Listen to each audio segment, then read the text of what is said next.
Hi guys, welcome to 7th 10 minutes of this chapter, cell cycle and cell division. Last వీడియోలో meiosis introduction చెప్పాను. ఇప్పుడు continuous చేస్తాను అనమాట. ఇప్పుడు మియోసిస్ 1లో ప్రోఫేజ్ 1 చూడొచ్చు. ఈ prophase 1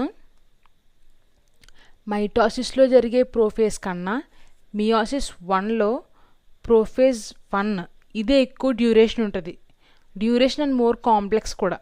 So longer and more complex when compared to the prophase of mitosis, and this prophase 1 is further classified into 5 substages based on the chromosomal behavior. అడుగుతారు prophase 1 5 substages కింద divide అయ్యిందని అందరికీ తెలుసు. Based on what? ఇదే question. Based on chromosomal behaviour. Chromosome ఒక ఫేజ్కి chromosome behaviour ఎలా change అవుతుంది అన్నది నేను ఈ 5 సబ్స్టేజెస్లో క్లియర్గా ఎక్స్ప్లెయిన్ చేస్తాను. ఈ 5 సబ్స్టేజెస్ అర్థమైతే ఆల్మోస్ట్ 80% చాప్టర్ అర్థమైపోయినట్టే. మొత్తం మైటోసిస్ అర్థమైతే 50% అర్థమైనట్టు. ఈ మియోసిస్లో ఈ ప్రోఫేజ్ 1 అనేది అర్థమైతే 80% చాప్టర్ మీకు అర్థమైనట్టే. మీకు అర్థమయ్యే విధంగానే క్లియర్గానే ఎక్స్ప్లెయిన్ చేస్తాను నేను. So prophase 1 5 substages: leptotene, zygotene, pachytene, diplotene and diakinesis. నేను మీకు షార్ట్కట్లో ఇలా రాశాను అంతే. ఫుల్ ఫామ్స్ అనేవి స్టేజెస్ దగ్గర రాశాను, సబ్ హెడ్డింగ్స్ దగ్గర. సో ఈ లిప్టోటిన్ ఫస్ట్ ఫేజ్లో ఏం జరుగుతుందంటే condensation of chromatin to form chromosomes. అంటే చెప్పాను కదా ముందు ఎలా ఉంటుంది క్రోమోజోమ్ అనే క్రోమాటిన్ మెటీరియల్ అనేది ఇలా ఉంటుంది, డిఎన్ఏ మెటీరియల్. తర్వాత ఇది కండెన్స్ అయ్యి ఇలా ఫామ్ అవ్వడం స్టార్ట్ చేస్తుంది అనమాట. ఇలా. సో ఓకేనా.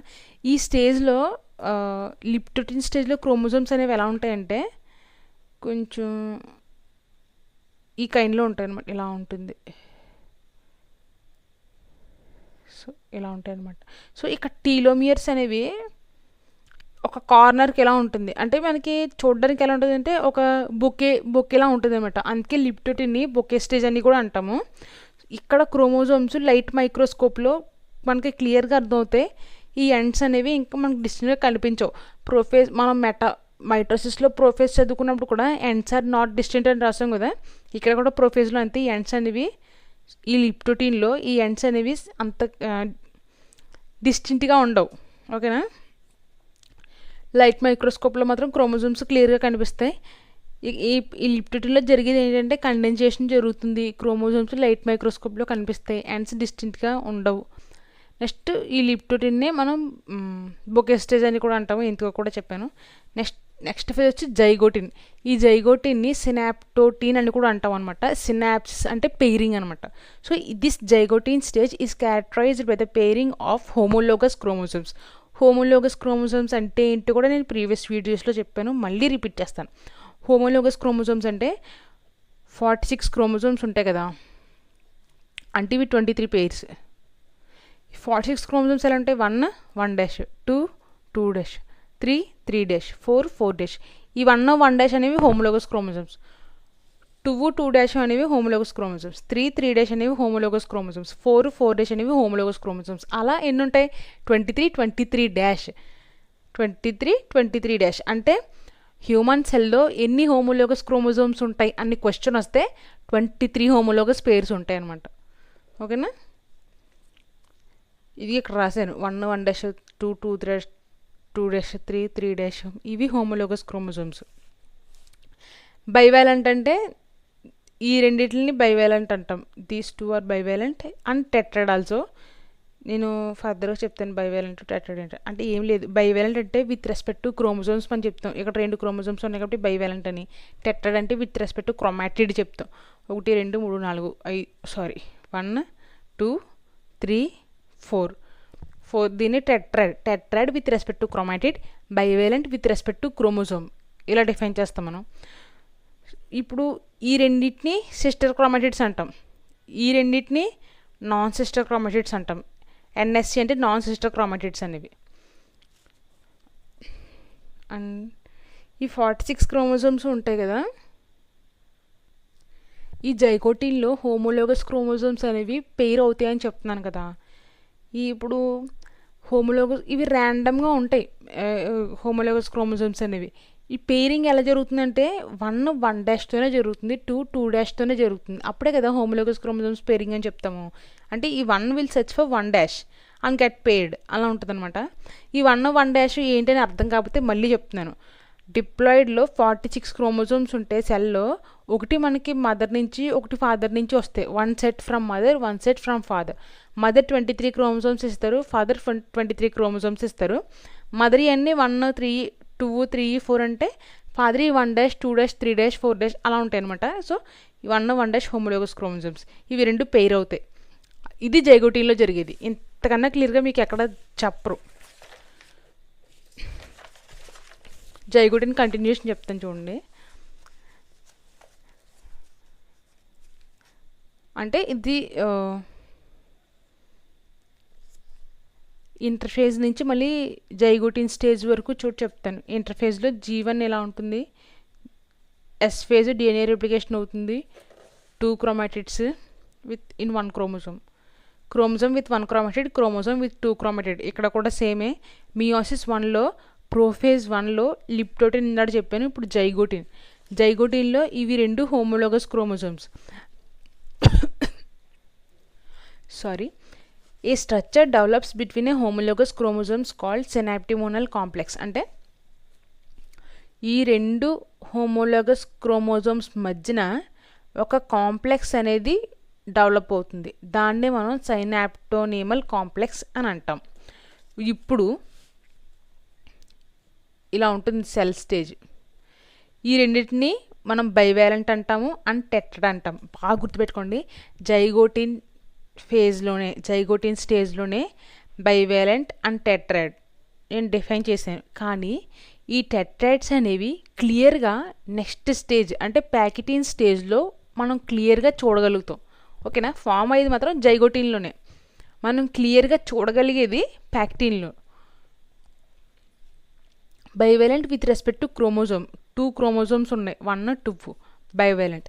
Tetrad with respect to chromatid, 4 chromatids ఉన్నాయి ఇక్కడ, 1, 2, 3, 4 with respect to chromatid tetrad అంటాం అనమాట.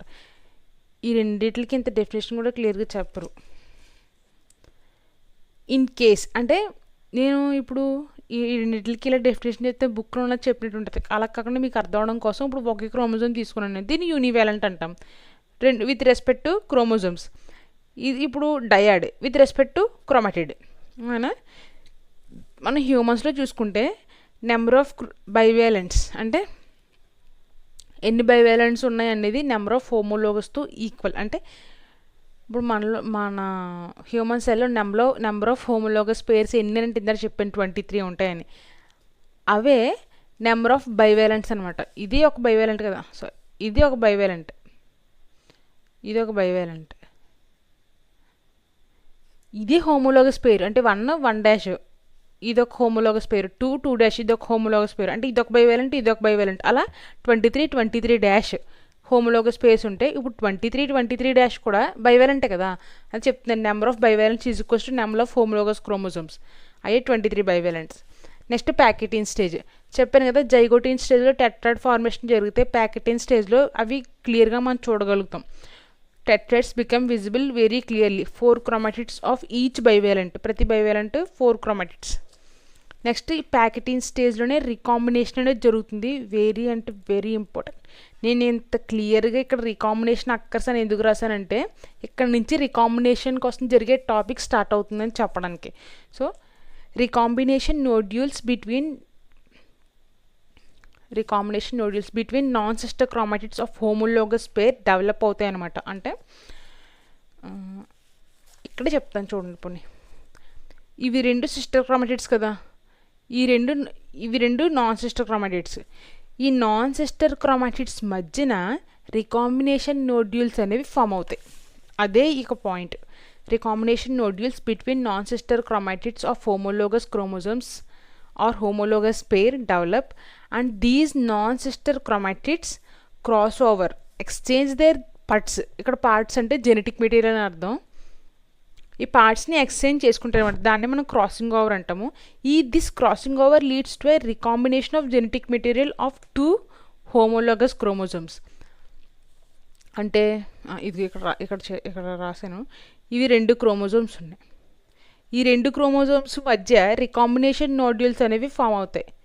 ఈ రికాంబినేషన్ నోడ్యూల్స్ ఫామ్ అయిన తర్వాత ఈ 2 non sister chromatids crossing over. ఇది క్రాసింగ్ ఓవర్ అంటే వీటి యొక్క ఇక్కడే కదా మరి జీన్స్ ఇన్ఫర్మేషన్ అంతా ఉంటుంది.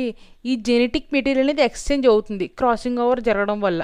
Leads to a recombination of genetic material of 2 homologous chromosomes. ఇక్కడ క్రాసింగ్ ఓవర్ అనేది ఎంజైమ్ మీడియేటెడ్ ప్రాసెస్. ఆ ఎంజైమ్ ఏంటంటే రీకాంబినేస్. వెరీ ఇంపార్టెంట్ టైమ్స్ వచ్చింది బిట్ ఇక్కడ. క్రాసింగ్ ఓవర్ ఎంజైమ్ మీడియేటెడ్ ప్రాసెసా? అవును. ఏ ఎంజైమ్ హెల్ప్ చేస్తుంది అంటే రీకాంబినేస్. అది ఇప్పుడు recombination between homologous chromosomes is completed by the end of pachytene, leaving the chromosomes linked at the sites of crossing over. అంటే ఈ క్రాసింగ్ ఓవర్ జరిగిన చోట అలానే క్రాసింగ్ ఓవర్ అనేది అలానే ఉంటుంది అని. సో ప్యాకెటిన్ స్టేజ్ అయ్యేసరికి రీకాంబినేషన్ అనేది కంప్లీట్ అయిపోతుంది. Next diplotene stage. This diplotene stage is recognised by the dissolution of synaptonemal complex. అంటే దీని మధ్యనే కదా సినాప్టిమోనల్ కాంప్లెక్స్ అనేది డెవలప్ అవుతుంది. ఎక్కడవుతుంది? జైగోటిన్ స్టేజ్లో సినాప్టిమోనల్ కాంప్లెక్స్ అనేది ఫామ్ అవుతుంది. ఇప్పుడు డిప్లోటిన్ స్టేజ్లో ఈ సినాప్టిమోనల్ కాంప్లెక్స్ అనేది డిజాల్వ్ అయిపోతుంది అనమాట, డిసొల్యూషన్ అయిపోతుంది.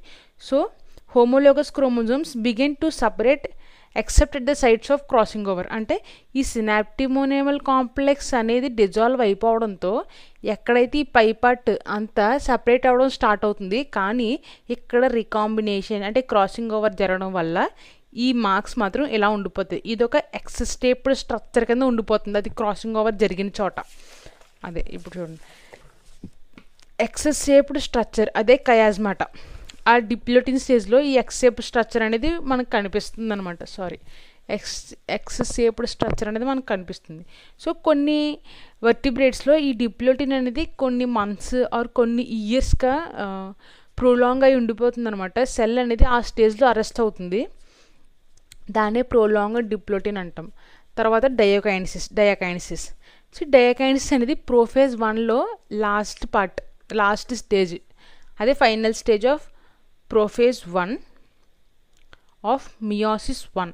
So terminalisation of chiasmata. అంటే ఇప్పుడు క్రాసింగ్ ఓవరు ఇక్కడ ఎక్స్ షేప్డ్ స్ట్రక్చర్స్ కయాస్మాటా అనేది చివరికి వచ్చేస్తుంది అనమాట. ఇప్పుడు ఇలా ఉందనుకోండి, ఇక్కడ ఉంది క్రాసింగ్ ఓవర్. డయాకైనసిస్లో ఈ క్రాసింగ్ ఓవర్ అనేది టెర్మినలైజేషన్ ఆఫ్ ఎక్స్ షేప్డ్ స్ట్రక్చర్స్ ఇలా ఉంటుంది, ఇలా వస్తుంది అనమాట. అది టెర్మినలైజేషన్ ఆఫ్ కయాస్మాటా అంటే. So now chromosomes fully condense and అంటే మళ్ళీ ప్రోఫేజ్ అయిపోతుంది కదా. ఈ ప్రోఫేజ్ అయిపోయేసరికి ఎలాంటి లక్షణాలు అయితే మనం మైటోసిస్లో చదువుకున్నామో అదే ఉంటుంది ఇక్కడ. Now chromosomes fully condense and spindle fibres assemble for the separation of homologous chromosomes. Centrioles అనేవి ఆపోజిట్ పోల్స్కి మూవ్ అవుతాయి. Nucleus, endoplasmic reticulum, nuclear membrane, Golgi complex ఇవన్నీ డిసపియర్ అవుతాయి అనమాట. So this diakinesis represents transition to metaphase. అంటే ఈ diakinesis అవ్వంగానే metaphase అనేది start అవుతుంది అనమాట. ఈ మెటాఫేస్, ఎనాఫేస్, టీలోఫేస్ అనేవి ప్రోఫేజ్ 1కి మియోసిస్ 1కి సంబంధించినవి నెక్స్ట్ వీడియోలో చెప్తాను.